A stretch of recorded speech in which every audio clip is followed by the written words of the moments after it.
حضرت ابو ہریرہ رضی اللہ تعالیٰ عنہ سے روایت ہے کہ رسول اللہ صلی اللہ علیہ وآلہ وسلم نے ان سے فرمایا، اے ابو ہریرہ، جب تم وضو کرو تو بسم اللہ الحمدللہ کہہ لیا کرو،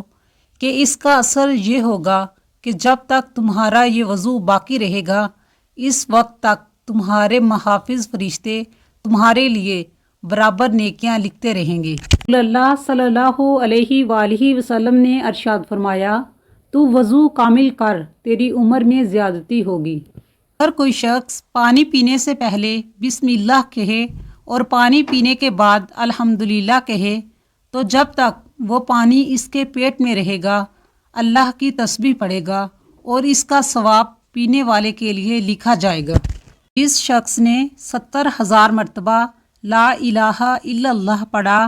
اللہ پاک اس کی مغفرت فرما دے گا،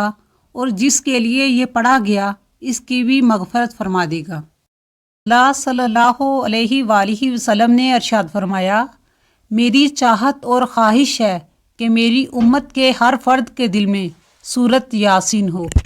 نے مصطفیٰ صلی اللہ علیہ وآلہ وسلم، اپنے مسلمان بھائی کا جھوٹا پینا عاجزی والا کام ہے،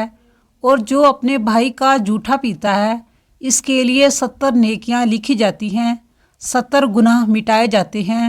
اور 70 درجات بلند کیے جاتے ہیں۔ تاجدار مدینہ صلی اللہ علیہ وآلہ وسلم نے فرمایا،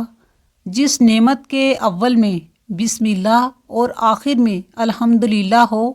اس نعمت کے بارے میں قیامت کے دن سوال نہیں ہوگا۔